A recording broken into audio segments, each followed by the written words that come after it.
Unavailable? Just check again.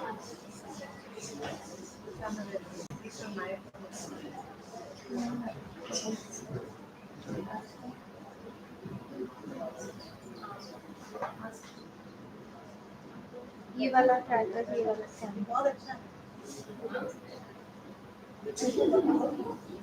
Delete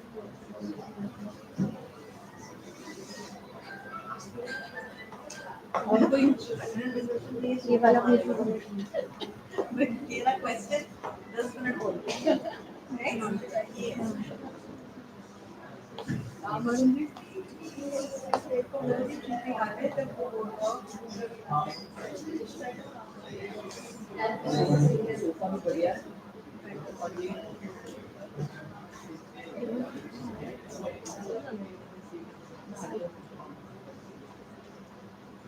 बस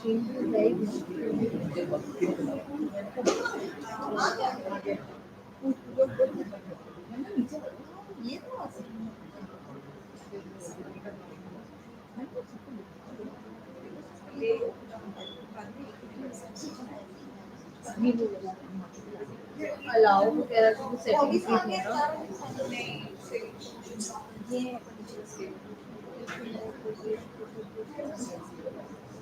non wait for and public user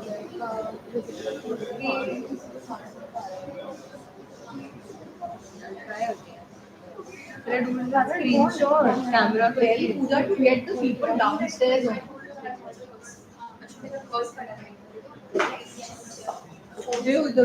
I don't think इसमें कुछ ऐसा है able to नहीं sit here गाड़ी की चाबी because they कैसे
Not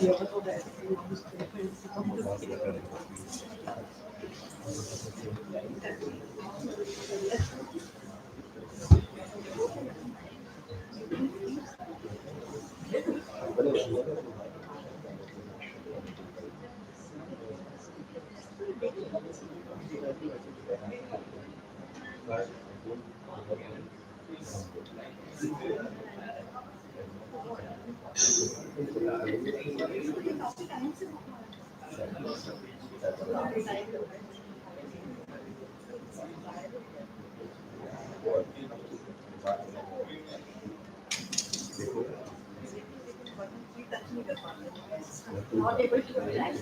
Maybe even 100.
This is Professor Ahmed.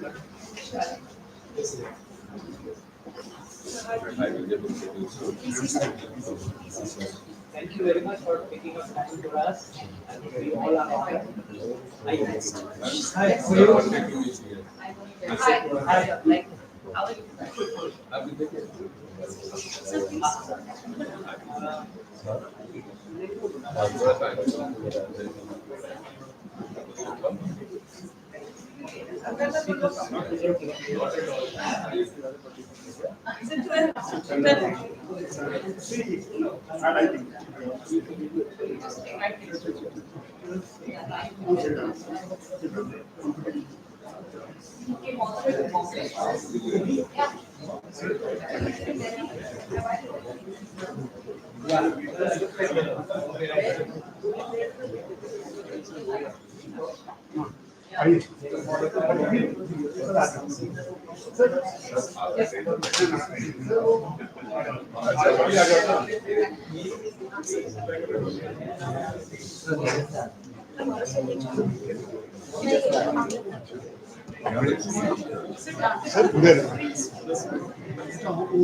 हाँ भाई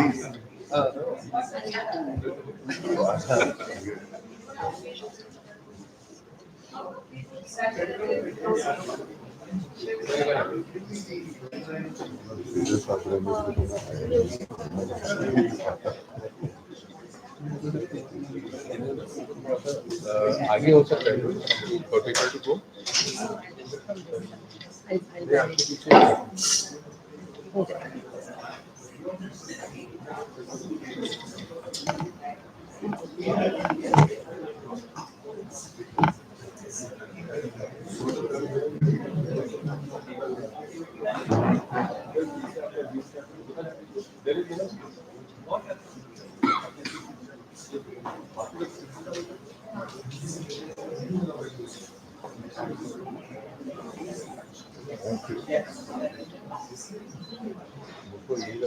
I hope everyone is settled in.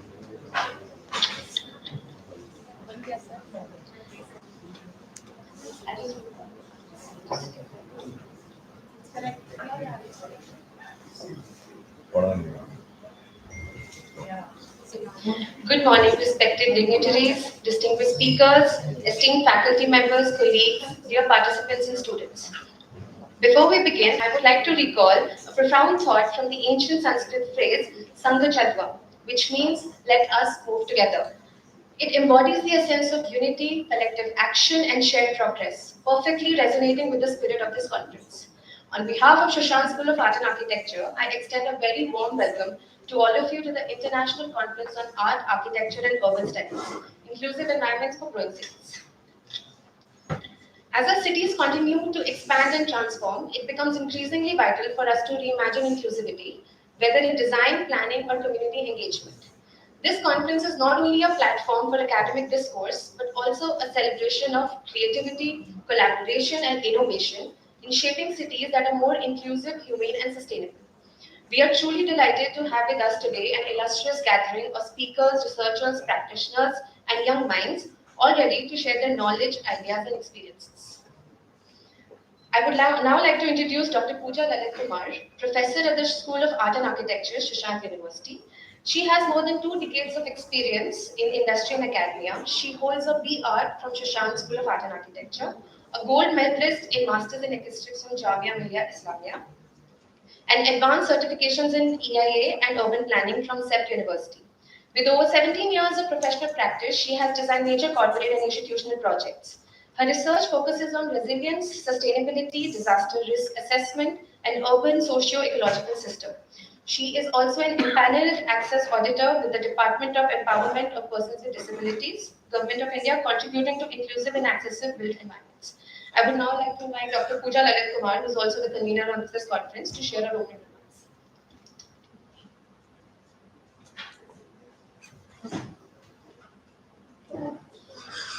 Good morning, a very, very good morning to all of you. And thank you for coming over here and contributing to a conference. Thank you. A very good morning to all of you, respected Manmeet ma'am, Prince Manved, Purohit sir, and Honorable Vice Chancellor sir, uh, Pro Vice Chancellor, distinguished guests, esteemed speakers, faculty members, students, and friends. It is my great privilege on behalf of the School of Art and Architecture, Sushant University, to welcome you to the first international conference on art, architecture, and urban studies, ICAAUS2025. This year's theme, Inclusive Environments for Growing Cities, is both timely and urgent, As the cities continue to grow, expand and transform, we are reminded that urban growth must not be measured by the skyline, but by the inclusivity, accessibility, and sense of belonging it creates for every citizen. For me, inclusivity is more than professional concern, it is a personal concern. It is not just a design principle, but my way of thinking and living. Too often, when we speak of inclusivity, we are reminded of its opposite, exclusivity. This contrast highlights the challenge before us. Cities are in their growth often create divides instead of connections. To commit to inclusivity is therefore to make a conscious choice to remove barriers, divide bridges, and create spaces where everyone is seen, heard, respected, and valued. The objective of ICAUS is to provide a platform for dialogue and exchange, a space where architects, planners, policymakers, social scientists, and technologists, lawyers, and community voices come together. Working in silos cannot address the complexities of today's cities. Collaboration is the only way forward. Over the next days, through keynote lectures, technical sessions, and days, through keynote lectures, technical sessions, and panel discussions, we will reflect on questions central to our shared future. How do we make cities more equitable and humane? How can built environment respond to diversity and accessibility? And how can we nurture urban ecosystems that are resilient, sustainable, and inclusive? I am also proud to share that ICAUS 2025 has brought together a remarkable community of over 500 participants, including 10 plus distinguished guests, 30 plus eminent speakers from across the globe, and more than 100 research papers received by a panel of 35 esteemed jurors. This diversity reflects not just the scale of the conference, but also the depth of the perspectives it embraces. Beyond academic exchange, the conference has been designed as a celebration of ideas and creativity. We are hosting 15 plus dynamic events that span disciplines, formats, and audiences, ensuring that inclusivity is not just spoken about, but experienced. These ranges from a poster making competition for school children, giving young minds the chance to imagine the inclusivity in a city of tomorrow, to Hathon Se Sochna, a hands-on clay modeling workshop done by our own talented BFA students, where ideas take shape through the art of making. We also bring inclusivity to the streets with Aina Inclusivity Ki Pehchan, a powerful nukkad natak that voices the challenges and aspiration of marginalized communities in everyday urban life. Equally compelling is the Voices of Belonging, a journey from longing to inclusivity, a musical performance which draws a recital, narrative, and lived experiences to reflect the human side of our cities. Together, these initiatives, alongside paper presentations, panel discussions, and workshops, ensure that ICAUS 2025 is not only a platform for scholarly debates, but also a festival of ideas, expression, and actions that embody the every spirit of inclusivity. I take this opportunity to sincerely thank Ms. Maneet Kaur Nanda, Additional Secretary, Ministry of Social Justice and Empowerment, for Ministry grant and aid and unwavering support. Thank you, ma'am. Without this, our efforts towards awareness generation and knowledge dissemination would not have been possible. I also extend heartfelt gratitude to our Vice Chancellor, sir, the leadership team, distinguished guests, speakers, and participants for their presence and encouragement, as well as the organizing committee, faculty members, and students whose tireless efforts have brought this conference to life. Let us together use ICAUS 2025 as a platform not only to reflect on the present, but to reimagine the future of our cities. May this dialogue inspire us to design urban environment that are sustainable, functional, and above all, truly inclusive. Thank you, and I wish you all an engaging and inspiring conference.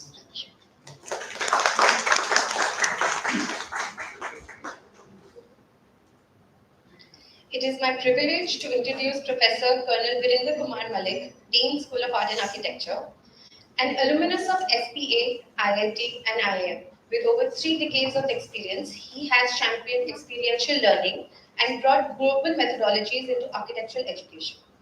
As a resource person for Council of Architecture Training and Research Center, he has actively contributed to faculty development and quality assurance, while also sharing knowledge through his blog, Prakash Thumb, and YouTube channel.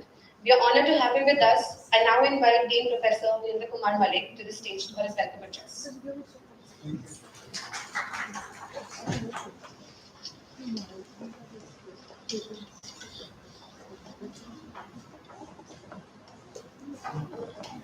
Good morning, everyone. Honorable Vice Chancellor, Sir, Pro Vice Chancellor, Sir, esteemed dignitaries, distinguished guests, respected faculty members, dear students, colleagues, and all those people, by the way, this is also live streamed on YouTube. All our knowledge partners who are there is going to welcome them also. It is my honor and privilege to extend a very warm welcome to each one of you for this first international conference of art, architecture, and urban studies, ICAAUS 2025, hosted by School of Art and Architecture at Shishant University, which I always call a temple of knowledge, where knowledge is created through research, fostering innovation, and active use of technology by including the AI, which is the need of the hour in our curriculum, and teaching our students also. Therefore, the theme of this conference, Inclusive Environment in Growing Cities, is of immense relevance today. Our cities are actually, you have seen, our cities are expanding with unprecedented pace.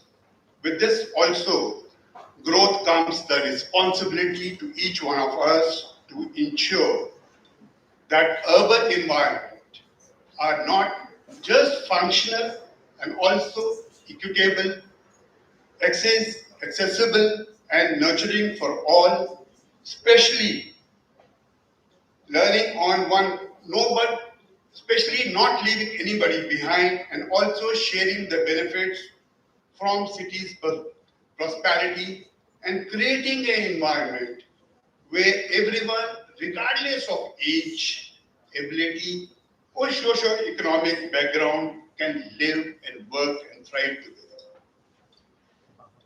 This gathering actually provides us an opportunity collectively to reflect on how we as educators, practitioners, and citizens, and also sitting at top of the governing body, can help and create towards shaping such inclusive futures for all our future citizens and children.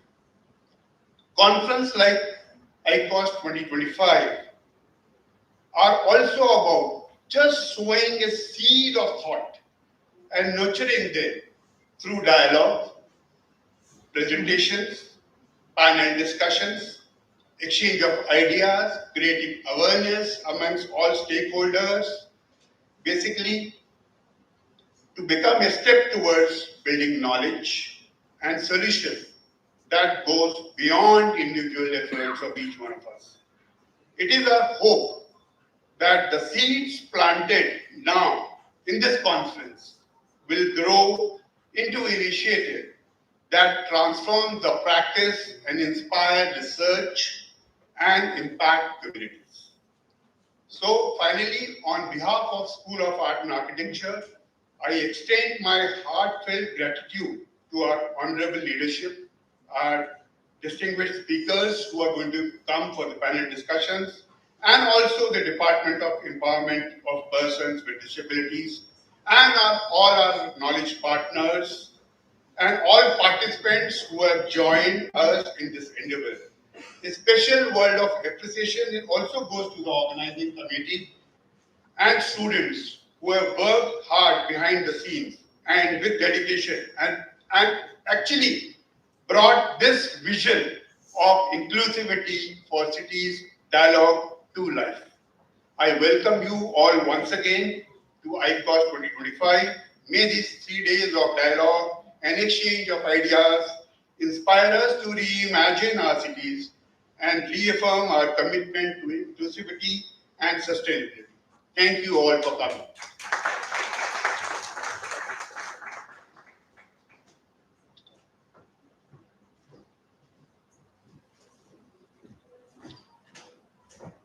Thank you so much, Professor Malik, for your thoughtful words. As is customary in Indian tradition, we begin our event with the auspicious lighting of the lamp. I request all the dignitaries to kindly come forward for the lamp lighting ceremony.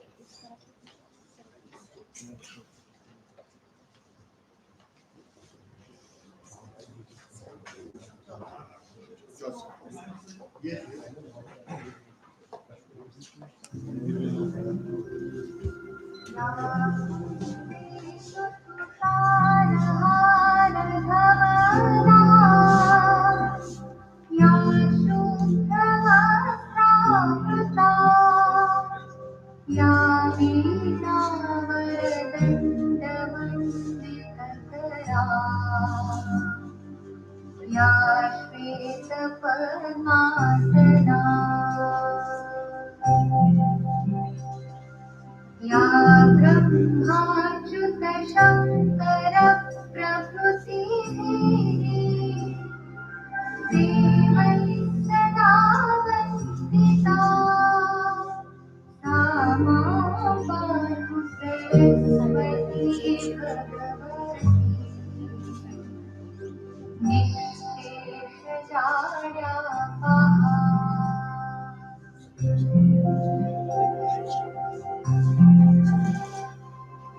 शुक्लां ब्रह्मविचारसार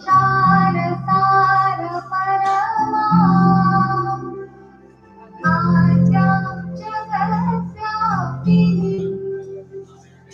वीणां पुस्तकधारिणीम् अभयदाम्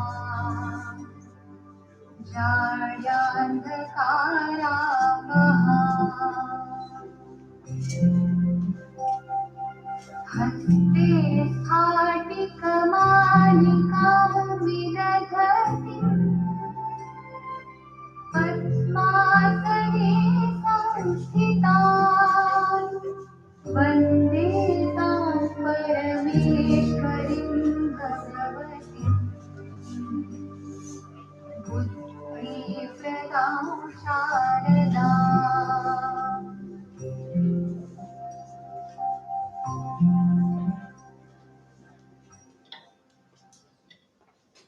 It gives me great pleasure to introduce Dr. Rakesh Ranjan, Vice Chancellor of Shashank University.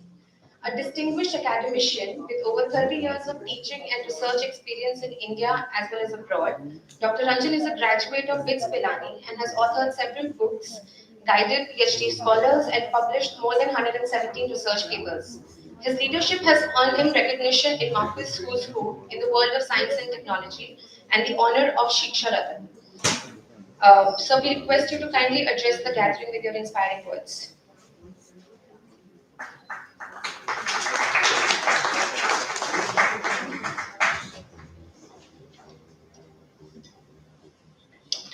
Good morning, Suprabhat, Namaskar.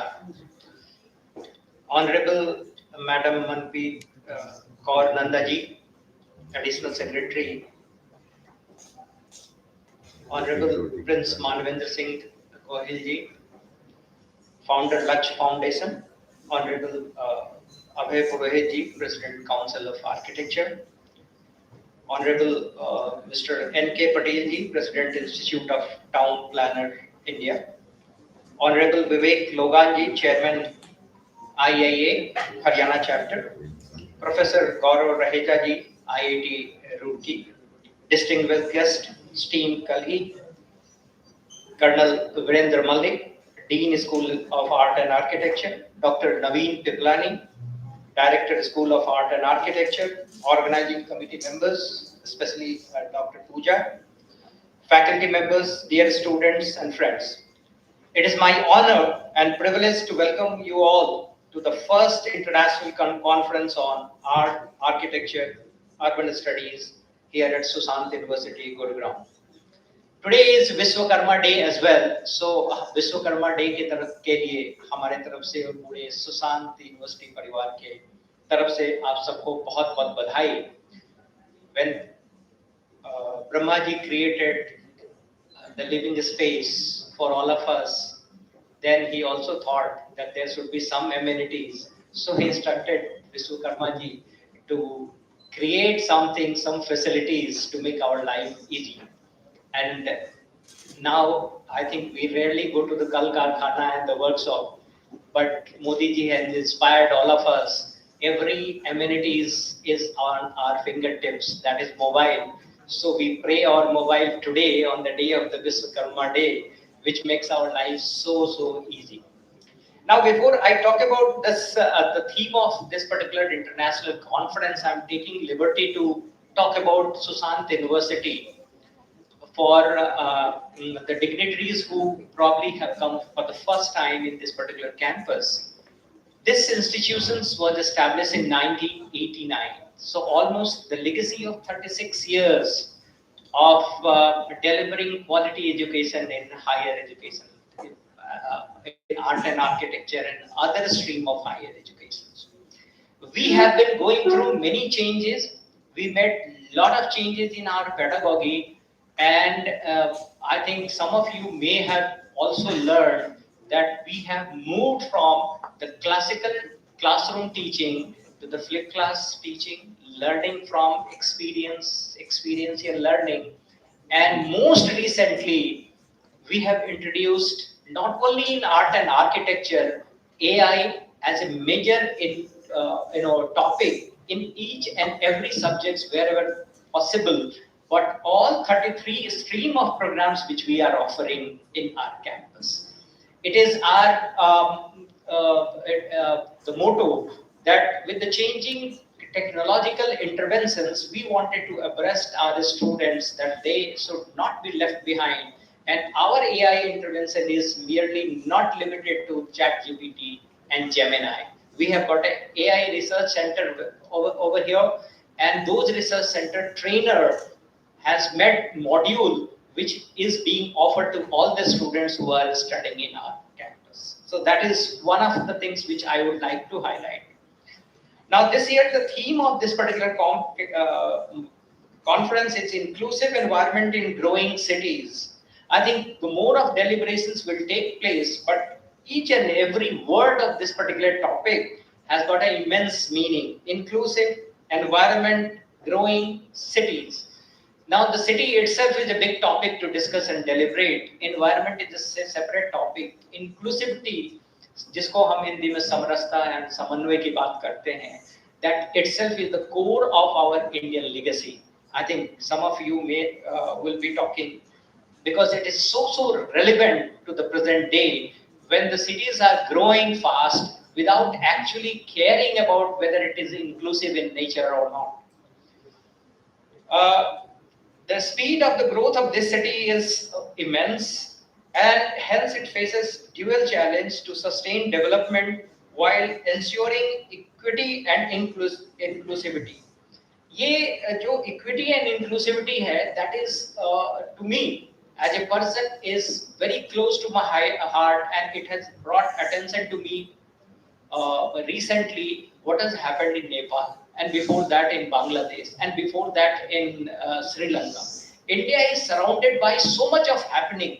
If you go to the root of that, you will find that inclusivity is missing in all three, while there had been some development at some place. India is also moving in every sphere, be it technology, be it economics, but whether those economic growth is percolating to the last mile of our population, that point is to be seen. We have the theme that we would be talking about the cities, but the 80% or more than 70% of the population still stays in the villages. So we have to also take care whether ये समन्वय और समरसता क्या वहां तक पहुंच रही है या नहीं, that is to be seen. And probably some of you may have included in your topics of deliberation. Now, I think there is no disagreement that the able people and should also have right to live with dignity. Are we prepared for that? Particularly in Susant University, I would like to take the case, and we have got few examples where many able students are still studying and they have graduated. I remember in School of Design, we have got an able student for whom we have got a special provision. School of Law, we have got Vettel School of Hospitality, where the mom used to come daily, sit in the another room, and now they have graduated, and we have seen the happiness on the face of the parents. So we take the pride to tell that we try to facilitate whatever the means we have to make it more inclusive for all of us, and we take pride into it.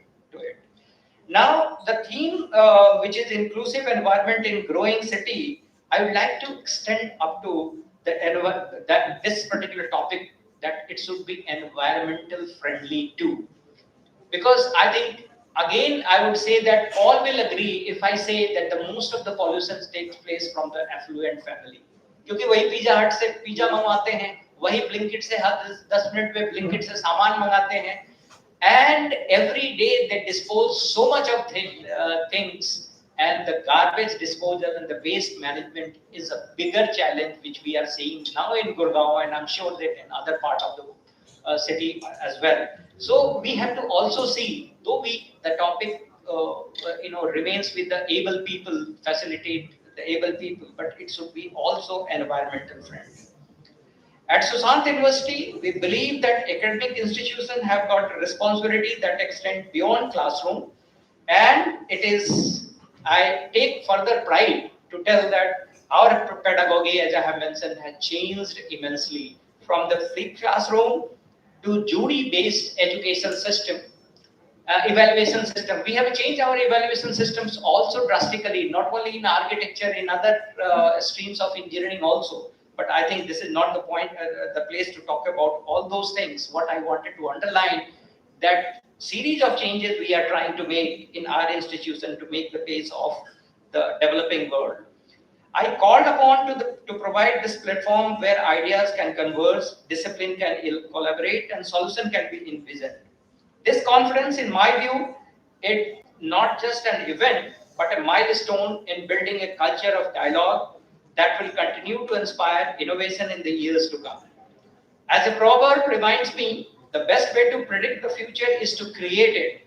By bringing together architects, urban planner, policymaker, social scientist, activist, and the student, ICAAUS2025 is an attempt to create a shared future, one where inclusivity is not an afterthought, but the foundation of our cities. I take this moment to thank the Dean, Colonel Malik, Director and colleague for their efforts to make ICAAUS a success, and I also extend my gratitude to all our distinguished speakers, Ministry of Social Justice, Government of India, ITPI, IIA, and other institutional partners and participants from across the country and abroad whose presence enriched this dialogue. A special acknowledgement is due to the School of Art and Architecture, the ICAAUS Organizing Committee, faculty members, and the students, volunteer, whose dedication has made this conference possible.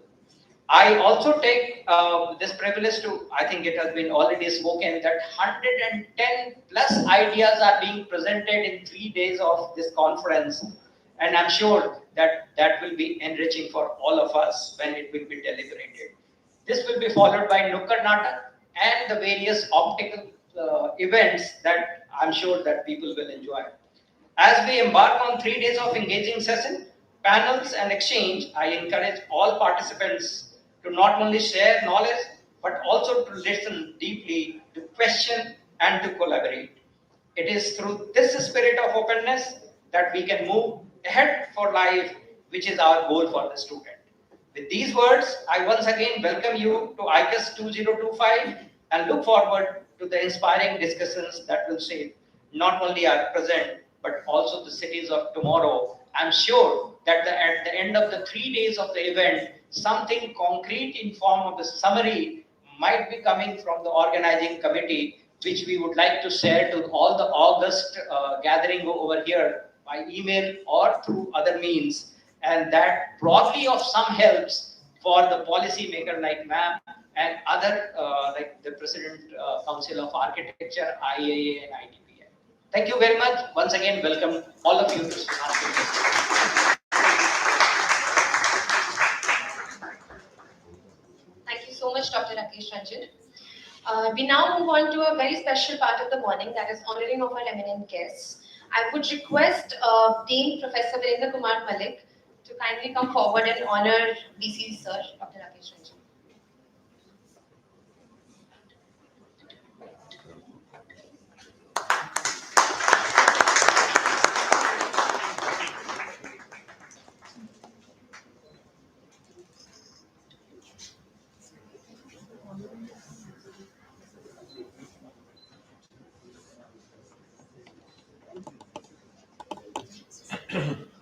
I would request Dr. Rakesh Ranjan to kindly come forward and honor Ms. Manmeet Kaur Nanda.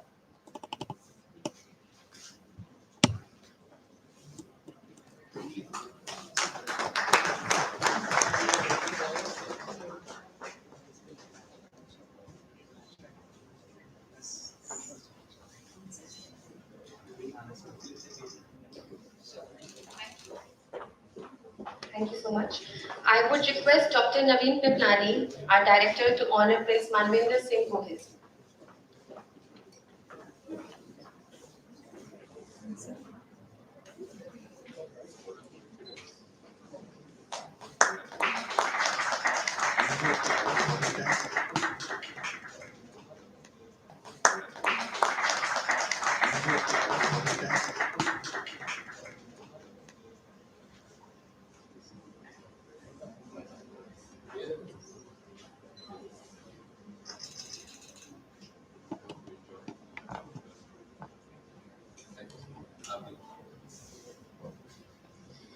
I would now request Dr. Suruchi Modi, HOD, to come forward and honor Professor Abhay Purohit, President, Council of Architecture.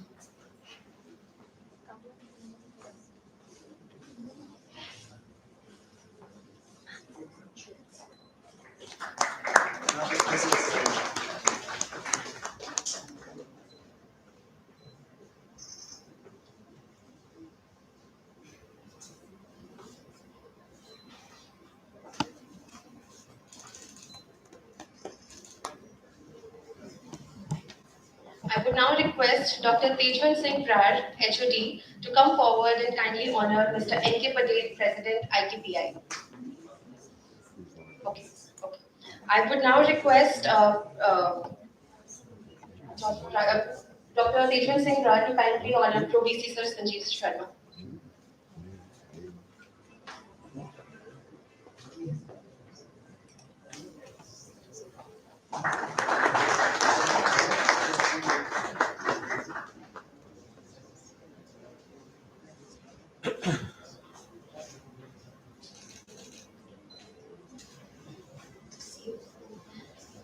I would now request COE Sir Anil Yadav to kindly come forward and honor Mr. George Ibrahim.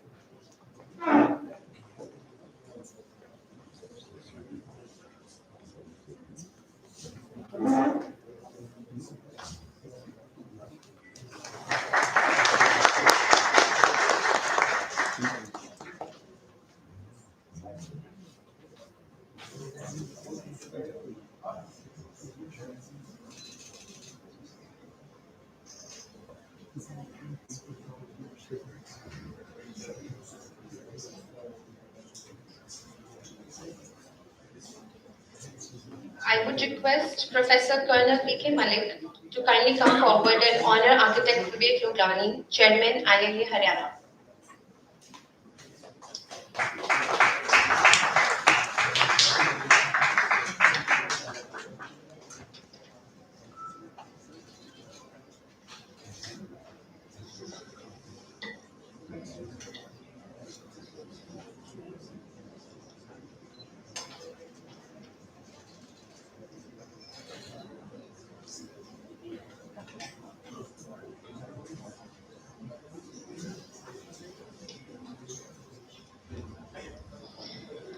Thank you, everyone.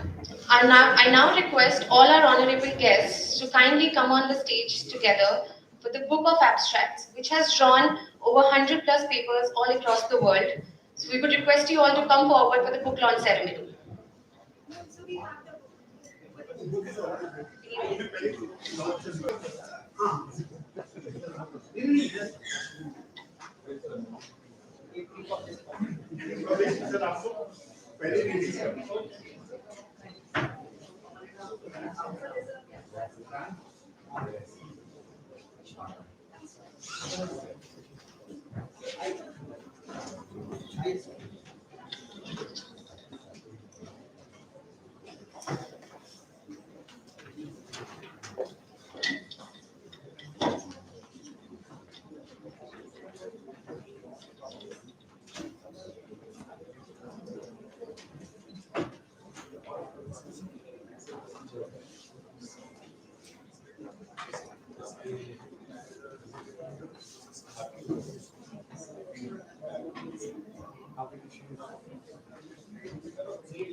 Thank you, everyone. We are privileged to have with us some of the most inspiring voices of our time. Our first eminent guest being Ms. Manmeet Kaur. She's a 2000 batch IS officer of the West Bengal cadre. She has held many key positions in the Government of India. In 2023, she was appointed as Joint Secretary in the Cabinet Secretariat. Recently impaneled as Additional Secretary, she now serves in the Department of Empowerment of Persons with Disabilities, Ministry of Social Justice and Empowerment. Known for her leadership and policy expertise, she continues to contribute significantly to governance and national development. I request Ms. Manmeet Kaur to come on stage and grace us all with inspiring thoughts.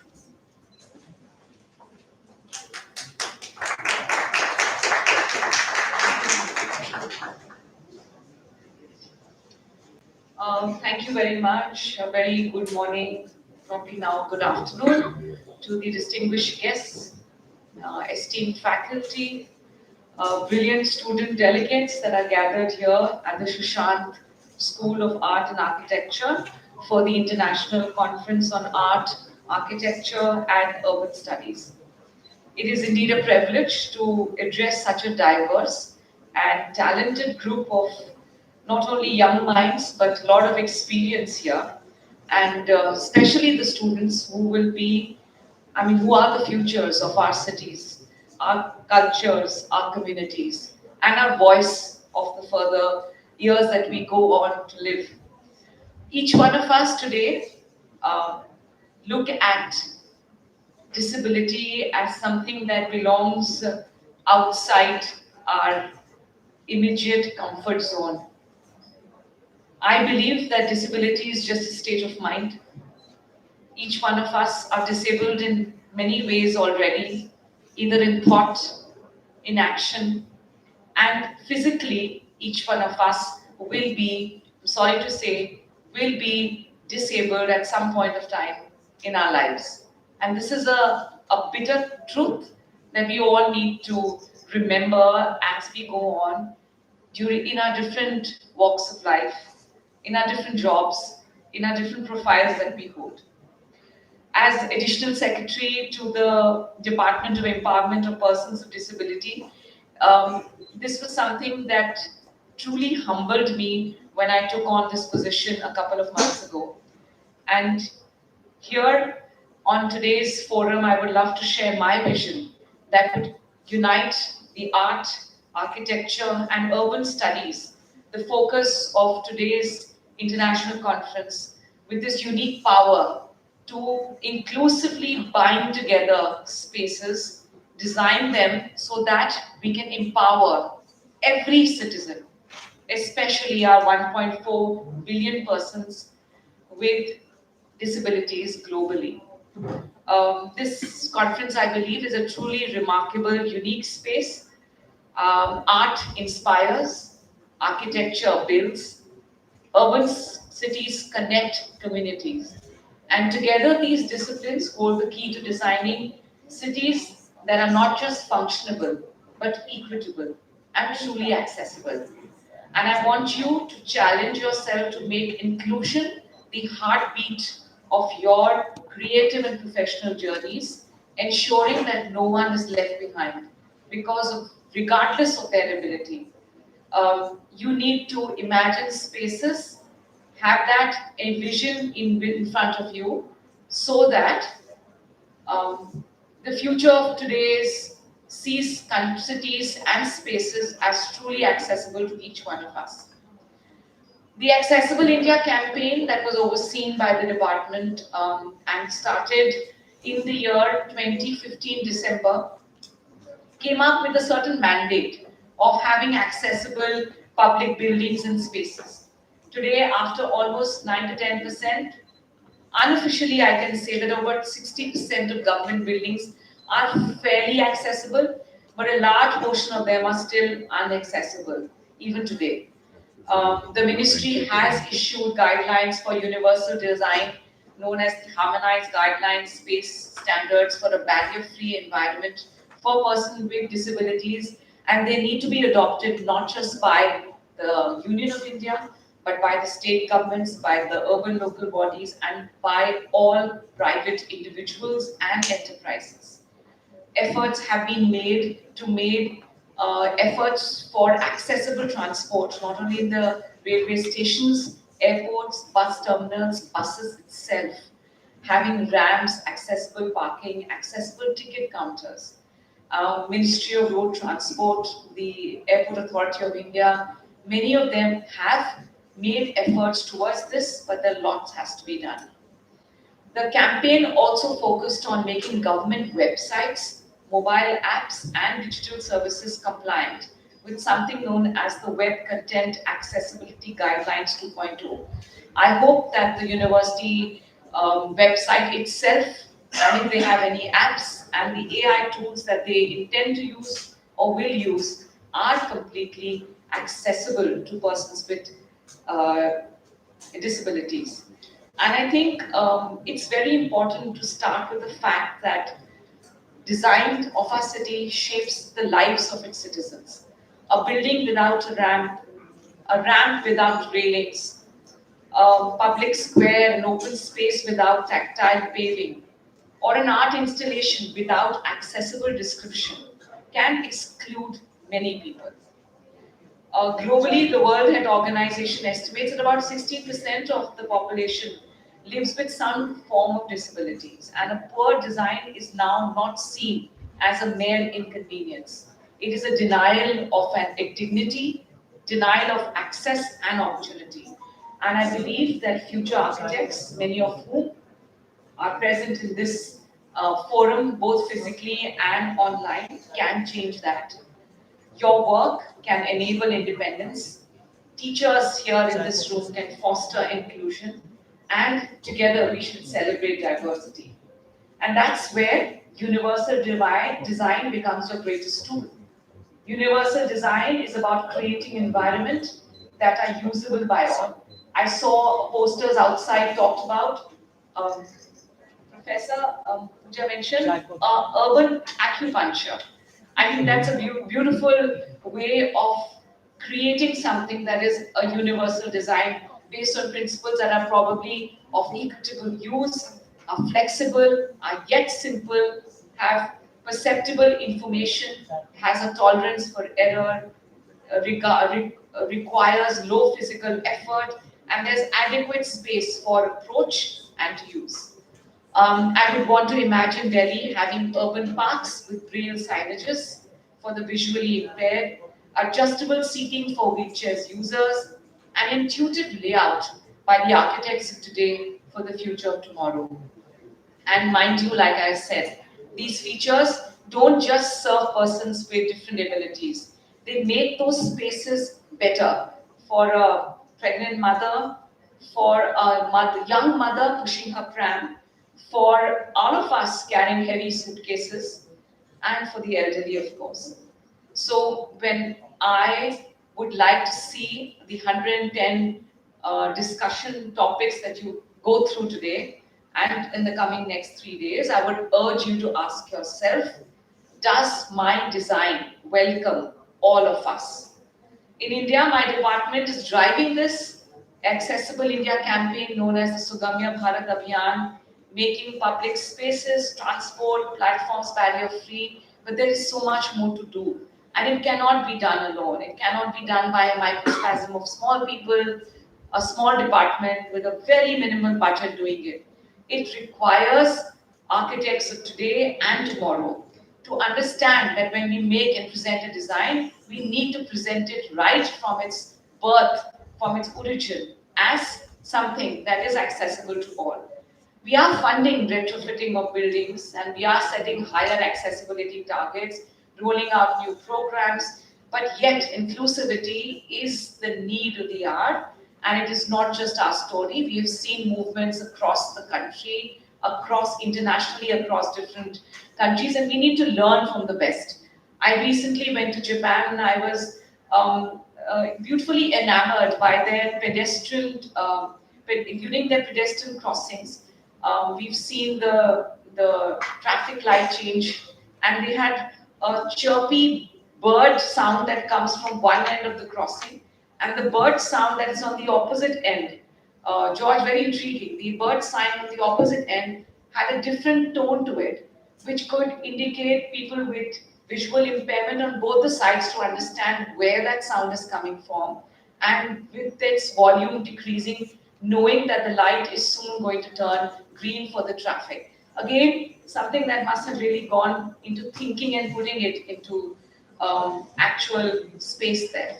Copenhagen talks about pedestrian-friendly places and spaces. Singapore's barrier-free public transport, a model of urban design that we all need to emulate. Of course, we have our restrictions of in a huge population of unplanned cities in the past, but there is no harm in thinking of how to make that space reusable, accessible, and truly inclusive. So I hope that you all here can put together your brains, help us with some brilliant ideas that are easily, fundable, because fund is an issue always, can easily be replicated over a period of time. And I would love to hear about all the stories that you would finally at the end of these 3 days come up with. Thank you so much for having me here. It's my great honor. Thank you.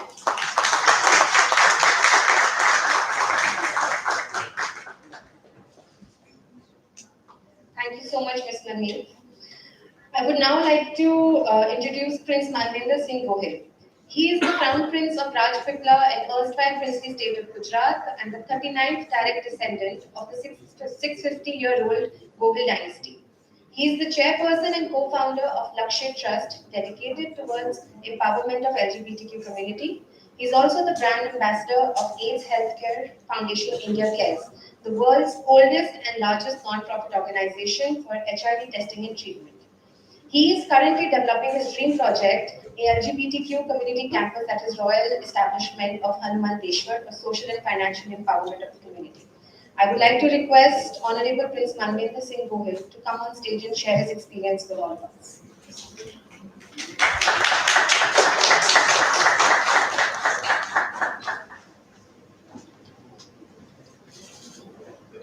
Very good morning or good afternoon, rather, to all of you. Honorable Ma'am from the Ministry of Social Justice Empowerment and distinguished guests. Thanks, Professor Pooja, for giving me this opportunity and this invitation to come and address you for the ICAAUS. I'm so delighted to walk up the ramp. I think this is my first time I'm coming on the stage on a ramp because that's something which is very mindful, taking into consideration the persons living with disabilities. Well, you have just heard my introduction, being the first member of a person who has been openly gay and the first person who is gay in the royal families. Well, it wasn't easy for me to have got that acceptance because you know that it's being part of the sexual minority. It wasn't a easy task for me to come out of the closet. But I would like to share with you that my acceptance in the society came faster than I expected because I have been a person who has worked not just for the LGBT community growing up, but have also worked for various marginalized communities. For example, people living with disabilities, worked for women empowerment, worked for animal rights. I worked for tribal population because the district where I come from, Narmada district, has a majority tribal population.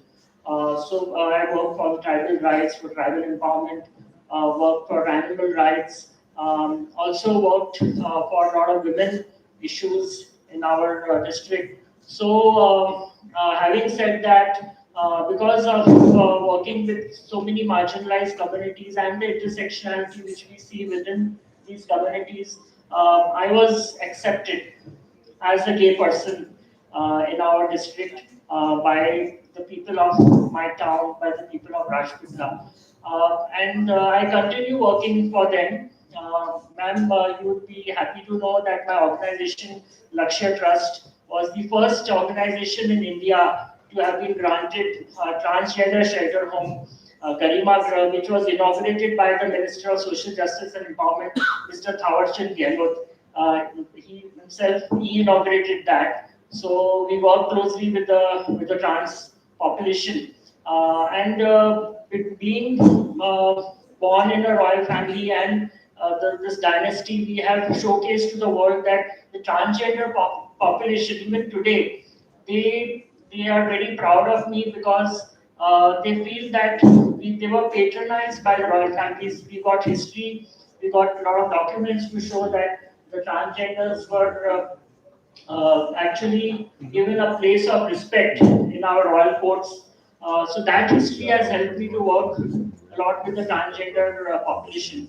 So when I say creating an environment within the marginalized communities, one of the things which I like to say is that one has to give a lot of representation to these communities, whether they are PWD, transgenders, and again Ministry of Social Justice. I'm very happy to tell ma'am sitting here that there is a member of a transgender community which sits in the in the committee which has guided the ministry, and that's how the Garima Grah across the countries have been established by the ministry, which helps to give shelter to them and to also provide them with training so that we could give them a life of dignity and respect so that they are able to earn their own livelihood. We could empower them financially and socially. When I started working for the PWDs, I was just sharing with Mr. Abraham some time back that I have started working with the visually impaired community for last almost 30 years through NAB, National Association for Blind. And when I used to go and conduct workshops, I used to fail because I would make them do things not realizing that they cannot see. So I actually had to blindfold myself, and then my work would become easier. So when we work for communities, whether they are PWD, they are transgender, they are LGBTQ, they are women, we need to first put ourselves in their shoes and see how, what are their issues, what do they deal with, then we can understand them better. And I was telling Mr. Abraham, I said, and he also agreed with me that there's a lot of mindset we need to change. There's still a lot of lack of awareness is there amongst all these communities, which we need to sensitize. That's one of the things which I have started doing, especially in educational institutions. And I'm glad I'm here today because here there are a lot of students who are listening to us, and over these 3 days there'll be a lot of discussions happening, and I'm sure these students will gain something out of the panels happening, the talks happening, and they are our future of our country, of our any culture. And I think that's going to help our culture, our countries to go down the lane. So I would like to also share one more thing, that when we're talking about art and culture and urban cities, recently I was appointed convener for INTAC, Indian National Trust for Art and Cultural Heritage, for my district. Of course, my mother was the convener since 1989. I recently become the convener since a year. And when I talk about inclusion, I decided to make INTACT, my Narmada chapter, a very inclusive. It is, I think, one of the most inclusive chapters in India, because I'm very proud to say that I have a transgender as a member of INTACT. She's the first transgender of INTACT of any chapter in India. Also, I have a visually impaired member of INTACT. He's again the first visually impaired member of INTACT of any chapter in India amongst all the 240 chapters which are there. So we are these two proud members. The co-convener, thank you. The co-convener of INTACT is a woman.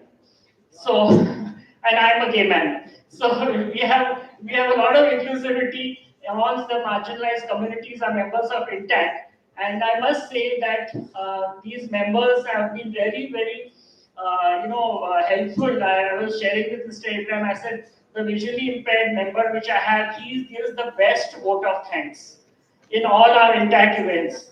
And because he has such a great memory power, he can remember even much more than any one of us can remember. So I always call him to give the vote of thanks. The transgender member we have, I'm sending her for a training. She's coming to Delhi next month. INTACT is convening a workshop, and she is very good in environment issues. So she's helping me with a lot of environmental issues for tree plantations, for organic farming, hydroponics, so and so forth. So we need to realize what are the good values these communities can get to us, and give them an environment, give them an enabling environment where they could feel safe, they could feel secure, and that will really encourage them. And I think we would all be able to give them a very good space. So to conclude, I'm just reminded of a very favorite saying of mine. It's a Sanskrit saying, Vasudhaiva Kutumbakam. The whole world is one family. I see all of you here as my family, and we together have to create this environment for all of us, for all the, especially the marginalized communities, to really make this place, this beautiful earth, an even more beautiful place to live. Thank you so much.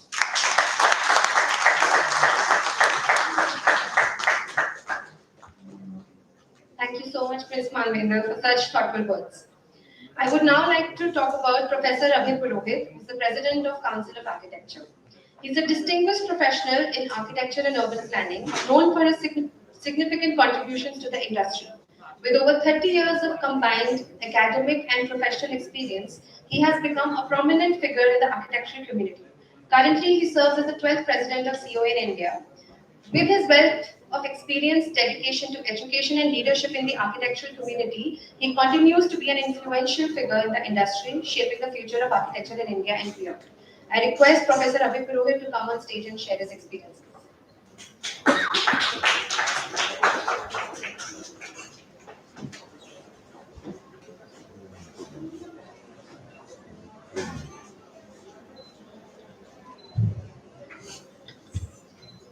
Honorable Vice Chancellor,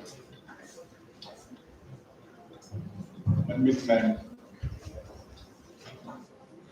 other dignitaries of the dais, students, participants, it's really a pleasure to be a part of this gathering. And I was thinking about it, keep on, nowadays it's like a rise and go and talk. It's like it has become a sort of a springboard. So today maybe I'm talking at Delhi and tomorrow I'm at Chennai and so on and so forth. And fine. And I was looking at the topic and then there are certain interesting things which keep on coming in mind. I mean, we talk about inclusivity. So the question is, is it for that specific sort of economic group? Is it for that specific caste and creed? Is it for that specific gender? Is it for that specific age group? And so on and so forth. It has been rightly put up by a man that invariably everyone would be sort of in some kind or the other of a sort of a disability or special ability or whatever you want to sort of put it across. And we are talking about specifically the Indian context for it. And then Manandiji has put it up across saying that Vasudhaiva Kutumbakam. And basically we were talking about that, like what was that inclusive sort of a group and how it has to be sustainable, because sustainable and inclusive has to actually go hand in hand. And we know that the urbanization is so rampant that in another 10 years down the line as such, so many cities are going to be growing to leap and bounds. And maybe the sufferer is going to be the villages and other surrounding area. So are we going to look at the human settlements as basically the living entities? And if that is so as such, then it is actually because of such kind of a development which is happening around, possibly again there is a problem which is going to come there. In Maharashtra, there is one region which is known as Konkan. And on one side as such, you have Mumbai and then Pune. And the conditions in these villages are such that all the elderly people only above the age of possibly 65 are in those towns. Now, shall we consider as a living thing to begin with? Shall we consider the problems are for real as such, and the way our industrialization and the growths are happening around, whether they are inclusive, are they sustainable, is one part. That is one layer of it. Another part which starts happening around is that I keep on, I was with the planners and then I keep on doing certain statements, and one of the statements which I made was that I said that the planning is actually dated something like 15 years back. Scary. But then there is a problem. Because normally when you talk about a town planning, when you talk about a regional planning, when you talk about a city planning as such, possibly it is actually done for maybe 25 years. short time spans are supposed to be in planning 15 years. And the metros were not known. And the road widening was not known. And of course, it is inevitable, it is required. But it was not known, not anticipated. SEZs were not anticipated. And they came. I'm trying to take you to the deeper sort of a scene. So forgive me for that. I will come to the direct sort of the scenarios. What has happened? Inclusive development we are talking about, inclusive growth we are talking about the specially able sort of the people as such. What happens to the villages which have been affected by SEZs? Very scary again. These are the case studies which we have done out of our academic interest. We would have realized that like those people who are the natives of that place, who are having their lands there, they were having a sort of a, their routine sort of a life, all of a sudden gets that kind of a money which is coming to them. And then you find out that where are those guys? We try to trace. Number one, they were not in agriculture, and that's why they have got the compensation. But number two is further scary as such. Those who have got actually crores of the rupees of the compensation, they are not capable of using it properly as such, and their kids, by and large, wasted that money, spent it. Lots of bad things started happening around. These guys were not knowing anything about the financial planning, innocence. Shattered. This is not inclusive. I mean, no one has done it out of purpose, but this is something whereupon there was a need actually when you talk about it as such, there is a need to sensitize. So if that kind of money is going to come as such, then the investment is need to come. How do we look at it? I mean, see, from that point onwards, as such, we talk about it. And few days back, I was at Mumbai and talking about Haran. How do you look at it, Haran? On one side, as such, I said, cities are meant for whom? Cities are meant for those who are capable of spending. What happens to the water? What happens to the electricity? Is there an equitable distribution of that? Is it necessary that we have to pay for everything? I do not have a car, I am not capable of moving, so am I supposed to have proper transportation systems? We know that climate imbalance, lot of devastation happening around. Why is it happening around? Are we consider nature as also integral part of it as it was supposed to be considered? Again, that is not happening around. No. How do I survive without the water, without the proper air, without the park and playgrounds, without the proper moving around? It has to be a triangle. And the planning is not capable of addressing that in that depth as such, and where the problem is, and there are the set of the policy makers, of course, and they have to be there, and they of course make their own decisions, and many times those decisions are basically meant for a betterment of the society. But that doesn't work because see, I was anticipating, let us say, FSI 1 or 1.5 at some specific place as such for years to get the infrastructure has actually come in that fashion, and then now we are converting that FSI into 5, 4, 4.5, TDR loading. This becomes unsustainable. This creates a lot of problems. One of the questions which I started actually putting up across in the Dharani sort of a scenario, I said that, all right, that it has to be done, and no doubt about it. But the question is, it is a self-sustaining sort of ecosystems which have been established there. And that has a relationship with the ground touch. They are there. So how you want to take them up vertical, then what would happen?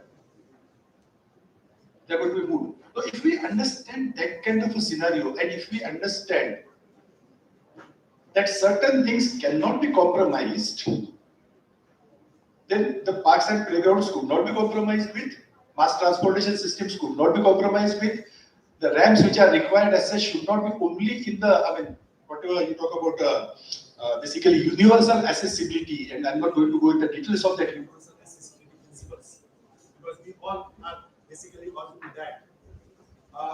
That's what you're going to discuss maybe about that 100 and more topics which are going to come. Is there any option left? Would there be a building which actually could say that we are normally 20% satisfied with university norm, universal accessibility norms, but rest of the things are not satisfied? This is now optional. In architecture, this is nice. I mean, it has been mentioned by Honorable Vice Chancellor sir that like we have had that specially able kids who have come here and like they were capable of doing it. They have to come in the mainstream, of course, and there is no question of my saying something like saying that, oh, I have done it. No, it's actually the responsibility. It has to be there by default. It has to be 100%. That as mother should feel safe that the kid is playing fantastically well. All those who are specially able, they should feel that they are inclusive. They are part of the society. There is no question of like talking about it basically. If this has to happen, a very different approach would be required, and I hope that like we are going to look at those approaches in these discussions. We are implementing, and a lot of initiatives have been taken by the government at various levels, and no doubt about that. So a few days back, I was in this city, and so I was going actually on that, and I realized, of course, that the texture is there, and that you have the specifically whereupon. Yeah, I mean, I'm capable of walking maybe in a stick my hand and a sort of basically not capable of seeing. And this was leading actually directly entering on the road. And ma'am was talking about the birds chirping sounds and all that. So that kind of a sensitivity is required. Right in the middle of it, as such, there's a manhole. And I was scared. So the designers may be capable of implementing certain things, but when it comes to implementation, you have to also sensitize them as to what purpose they are doing it. So it could not remain only as a part of a drawing saying that these tiles are different tiles as such and you have to fix in that fashion, and that guy is going to do it mechanically. And he's not sensitized, so there is a lot of need, man, to basically sensitize those who are implementing it also. Taking all stakeholders together, coordinating. This is one of the major things. I mean, this is something like how do we deal with it? We have to check on. All of a sudden, as such, there will be 3-4 steps which will be coming in. Then the ramp would be coming in. This guy was not doing, and this has been certified. I'm not meaning because see, this kind of a thing is happening possibly everywhere, and there are certain very good initiatives also which are happening around. I have seen certain designs being very, very properly implemented in Pune. In Bangalore also, I have seen it happening around, and so on and so forth. There are good examples, but these good examples should not be in the isolation. Because today we do something as such, and tomorrow what would happen is that again is taken out. And in this reference, actually, I would remember something which is very distinctly. I remember I was at this Los Angeles airport as such, and like elder couple which actually came was having a lot of luggage as such. In our airports as such, we have all that carrying things, trolleys which are freely available. There I have seen that you have to actually put up the coins, and then we have to find out our Indian systems by which we are capable of doing the things. We are much, much more sustainable as such. We did not actually reinvent it based on the Western experiences. This is what I feel as a professor of architecture. This is what I feel as a president council of architecture. And I keep on telling, and at the cost of repetition, I would just repeat this and then stop. So I was in this conference, as such international conference, and they were talking about the sustainability on the high levels and so on and so forth, and this has to be that done. I said that I know one example of a sustainability in the Indian sort of a system. I said that normally I had a grandmother, and of course everyone has it. And we know that the grandmothers, they have a lot of love and affection for their grandchildren. So this grandmother of mine is no exception than grandmother of yours. And these grandmothers, they have to do something which is very, very interesting. That is known as Godhadi. These are the saris used by them, used by possibly their grandmother. We don't know what. And these saris are stitched together to make a blanket. What better example of a sustainability can you sort of look at? Where in the world is such kind of thing happening around? It happens only in India.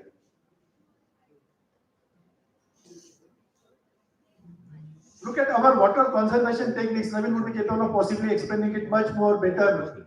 We have other professors, sitting here, they would talk about it. Step wells. The interconnection which was there actually in the cities to connect one tank to another, and this is happening everywhere. This is a story of India. And that, of course, was destroyed. And we were knowing about the natural runoffs much earlier, saying that तो वैसे that topography तो ऐसे होता है कि जहां तक वो जो पानी वहां से जाता है वो वहां के नियर पास में जाता है उसके बाद बाहर निकलता है. And Britishers gave us the central drainage systems. All the water to be first mixed up without differentiating between that. Later, of course, nowadays they talk about it like separate it and do it. Why? Entire water going out goes where? Why is it not happening that the storm water drains are connected very easily to the nearest tank? And from there, as such, you have the things which are happening around, and natural drainages sensibility which was there is to be learnt in the universities, or we are supposed to adopt it? This is a question. Respect each other, care for the feelings of each other is known to us. Accommodate everybody. Everybody is different. And we should be accommodative. We are learning. So while doing this as such, I hope that now we are going to learn in a very, very proper fashion. Of course, as a Council of Architecture, we have a tie-up with the ministry. We are actually developing the programs. We have also developed the manual of universal accessibility. And from the schools of architecture, we are going to implement that. And naturally, we intend to be part of this program whereupon we want to have all the public buildings to begin with, to be 100% barrier. That is what one thing. Another thing which we are talking about is from our side of initiative as such, what we are doing is, we are developing a sort of tangible system through which the designs could be assessed prior to execution. That is very, very important, because once it gets executed, then you require a lot of sort of changes which will be happening around. So now we are developing a system which we will be actually dedicating to a nation in another 2-3 months, whereupon each and every design could be actually checked on that on various parameters, and that what are the principles, whether they are followed, up to what extent has been followed as such, and the corrections could happen. So that actually would start acting as a great sort of a checklist for the architects as well as the designers.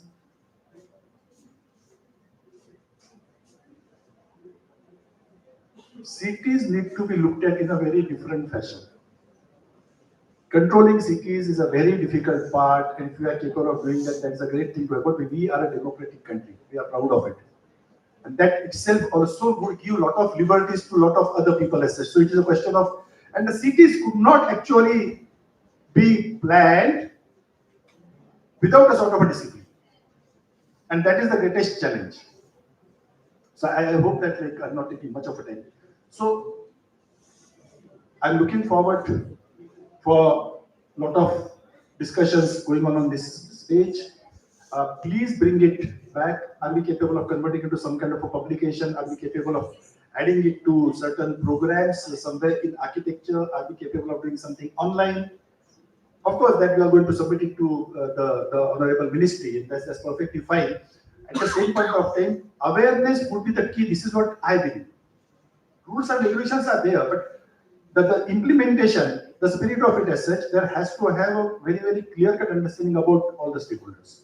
So if we are capable of achieving a bit of it as such, we would be progressing ahead in a much better fashion. In that case, the conference and the discussions which are going to happen would be considered to be successful. All the best wishes to Sushant University, to the conference. Thank you very much. Jai Hind.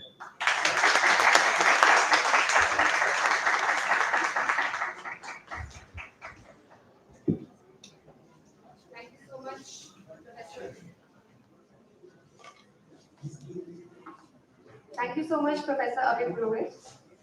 We also have a very special guest today with us, Mrs. Seema Mehra, and a wonderful daughter, Vicky Mehra. Mrs. Seema Mehra is a resident of a society right next to Shashank University. Mrs. Seema ji, I would like to invite you to the stage as to share your experiences and how you commute around the city with all of us. Please welcome Mrs. Seema Mehra.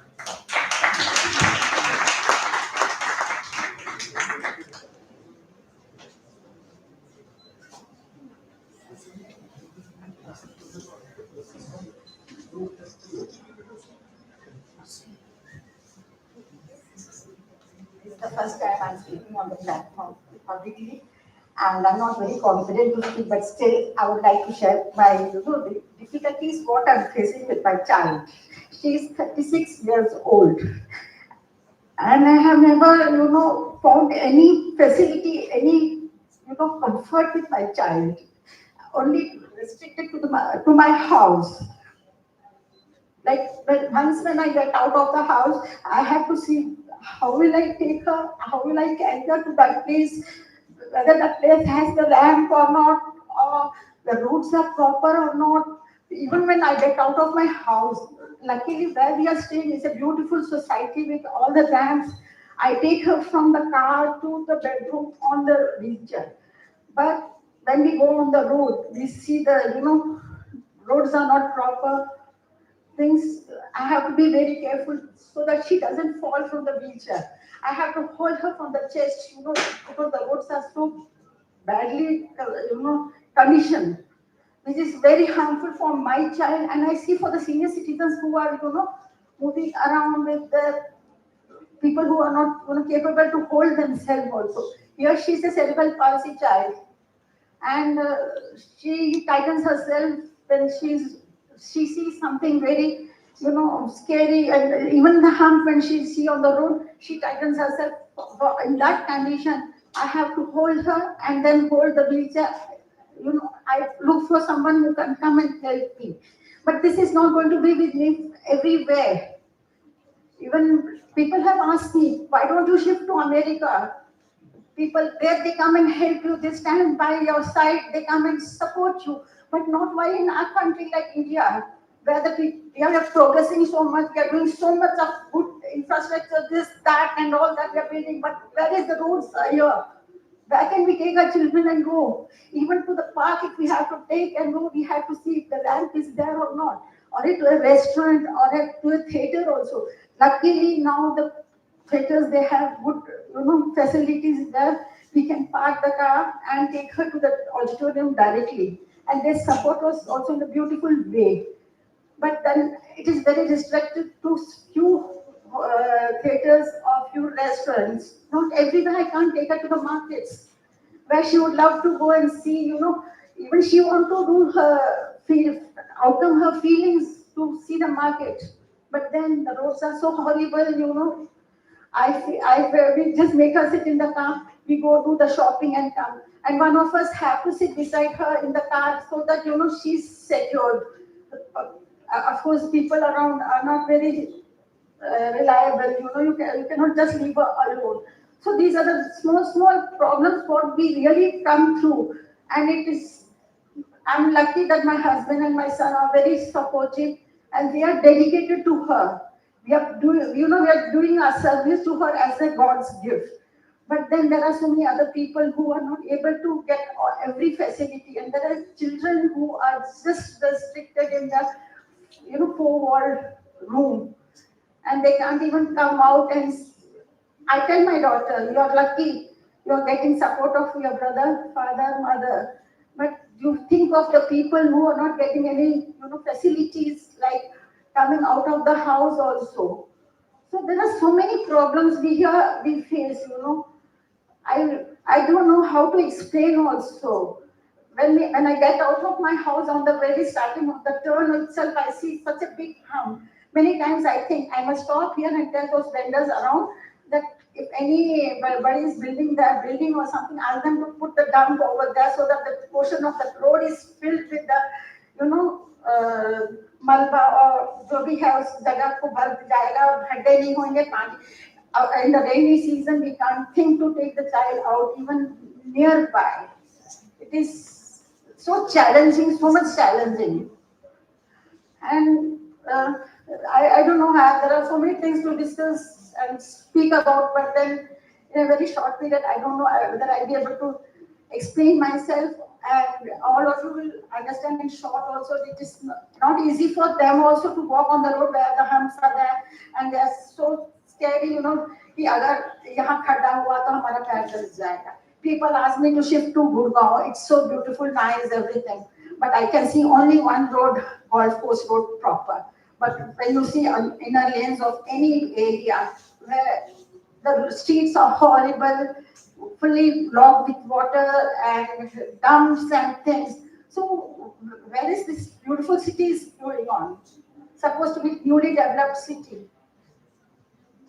And beautiful buildings, but you see the roads horrible. Rates touching the sky, see the roads horrible.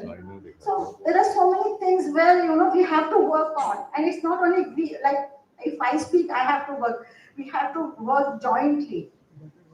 Like one of the saying by my mentor, Dr. Daisatu Ekeda, he said, "Many in body, one in mind," which means people are differently in mind, but we have to work with one, like different in body, one in mind. So we have to work with one mind, for these things, which is very important. And I feel such people, children, they get very little, क्या कहते हैं, खुल के जीने की तमन्ना उनकी भी होती है, but ये चीज उनका बहुत चीजों में से वो लोग दब जाते हैं. I know कई जगह पे I have to handle my child in the house with so much of politeness. I have my own life also, but then I have to think of her many times and see her emotions also. So it's difficult, very difficult, and it's not only with me. People with the special children, all the parents must be facing the same challenges. So I work for them, and I really, pray for them now. Things should improve in our country also, and the area where we are staying, it should work really well. This is my real, desire for our nation and our town also where we are staying. Thank you so much. Thank you, Mr. Sriram, for sharing your experiences. I request Ms. Mandeep Kaur Nanda to kindly honor a special guest.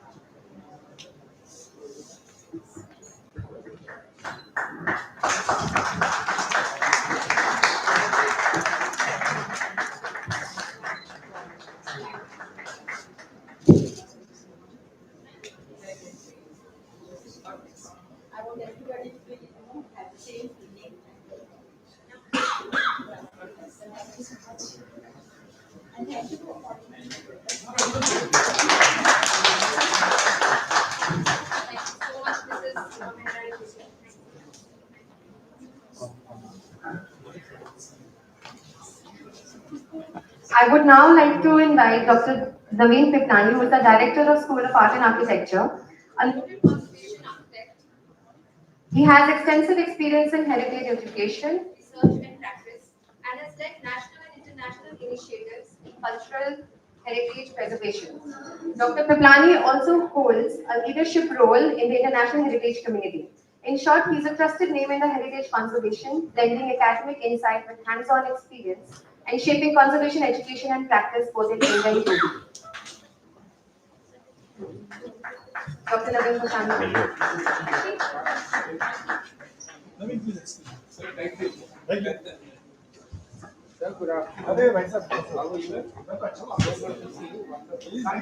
Okay. So while we come to an end to this first inaugural session, it becomes our responsibility and obligation to offer our vote of thanks to so many people who are behind this wonderful conference we are witnessing. I would like to start with this Manmeet Nanda, who's been a great support, Additional Secretary, Ministry of Social Empowerment and Justice, and Department of Empowerment of Persons with Disability or Special Ability, I would rather call it. The government's support always takes us a very long way. Prince Manvinder ji, who we discovered some good connections while sitting in the room, founder of Lakshya Foundation. Mr. Abhay Purohit ji, the President of Council of Architecture, who's just left. Architect Vivek Logani, Chairman of the Indian Institute of Architects, Haryana chapter. Our own Professor Rakesh Ranjan ji, our Vice Chancellor. Mr. Sanjeev Sharma ji, Pro Vice Chancellor. And Mr. Anil Yadav ji, our Controller of Examination. All the directors, deans, associate deans, heads of departments, all the dignitaries that are sitting to my left, who is going to be deliberating in the conference and sharing their perspective.